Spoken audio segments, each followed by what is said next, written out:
만물유래는 역사문화 유래 콘텐츠 채널입니다. 좋아요 및 구독은 더욱 알찬 영상 제작에 큰 힘이 됩니다. 전설야담 냄새나는 괴물 도깨비와 무인 원님. 옛날 함경도 북쪽 변방 고을에 냄새나는 괴물이 있었습니다. 그 괴물을 본 어떤 사람은 도깨비라 하고 어떤 이는 귀신이라고 얘기했는데, 괴물은 동원 안에 살면서 부임하는 사또들을 열흘 정도 지난 후 죽였습니다.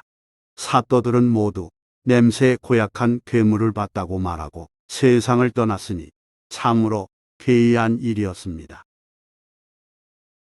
연달아 대여섯 사람이 죽자 모든 관리가 그곳에 발령이 나는 것을 꺼려 피했습니다.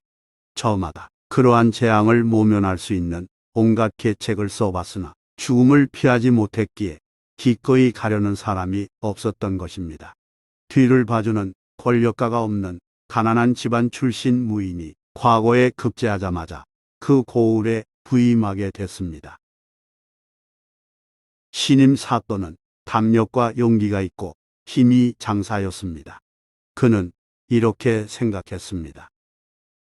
기록 마귀나 도깨비를 만난다고 하더라도 사람이 어찌 다 죽으란 법이 있으랴. 내가 가서 한번 상대해 보리라. 부임 첫날, 사또는 홀로 동원에 앉아 장검 한 자루를 몸 가까이 놓아두고 무슨 일이 일어날지 대비했습니다. 초경 무렵이 되자 바람을 따라 들어온 비릿하게 썩는 냄새가 살짝 느껴졌습니다. 초경은 하룻밤을 5으로 나누었을 때의 맨 첫째 부분, 즉 저녁 7시부터 9시 사이를 가리키는 말입니다. 해진 후 풍기기 시작한 냄새는 밤이 깊어가면서 점점 짙어졌습니다. 그러다가 날이 밝을 무렵엔 냄새가 약해졌고 해가 뜨자 없어졌습니다. 참으로 해괴한 일이로다. 사또는 눈부릅뜨고 밤새웠지만 냄새나는 괴물 도깨비의 형체를 보지 못했습니다. 평소에 맡아보지 못했던 기분 나쁜 냄새만 한가득 맡았을 뿐입니다.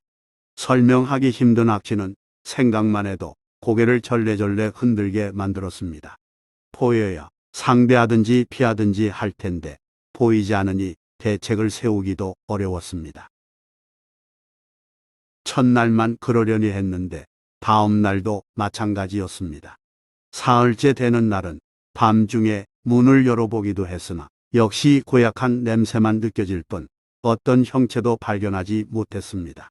5, 6일이 지나자 짙은 안개 같은 기운이 땅에서 떠서 몰려왔습니다. 안개가 짙을수록 냄새가 고약했으며 참고 견디기 힘들 지경에 이르렀습니다.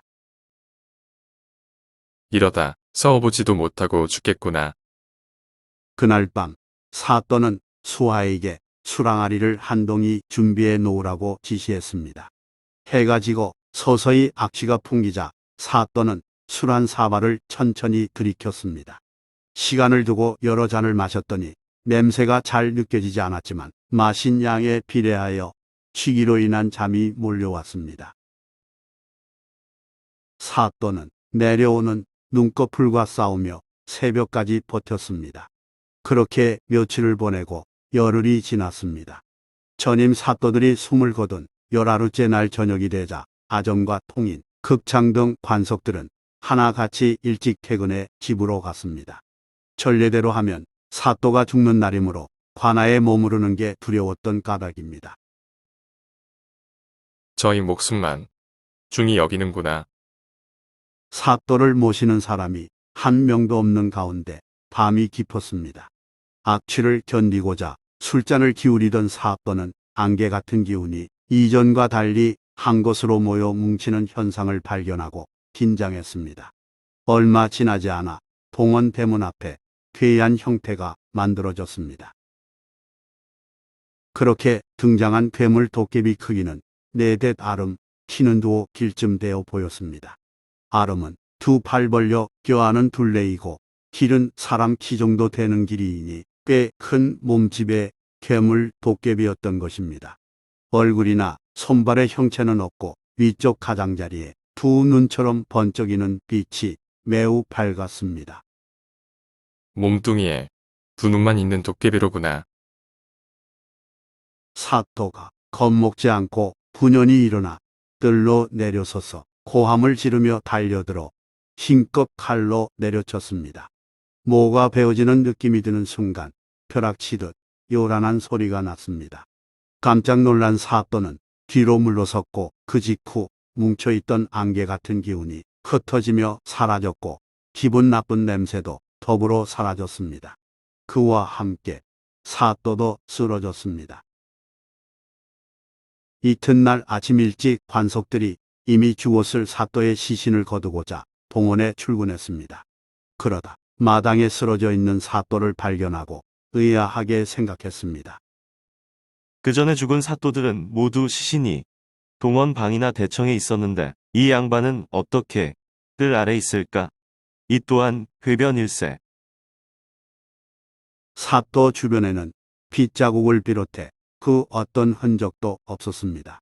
다만 사또가 휘둘렀던 칼만 땅에 던져져 있었습니다.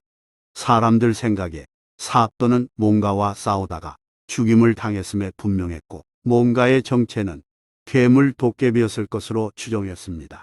하지만 괴물을 죽인 사또는 긴장이 풀어지면서 술에 취해 잠든 상태였습니다. 두어 사람이 다가가서 들어 거두려고 할 때 몸에 자극을 받은 사또가 바로 일어났습니다. 그는 동원 위로 올라가 자세를 고쳐 앉은 뒤 눈을 부릅뜨고 관석들을 꾸짖었습니다. 모두 크게 놀라 물러나 엎드려 벌벌 떨었습니다. 냄새나는 괴물 도깨비로 인한 우환은 두 번 다시 없었다고 합니다.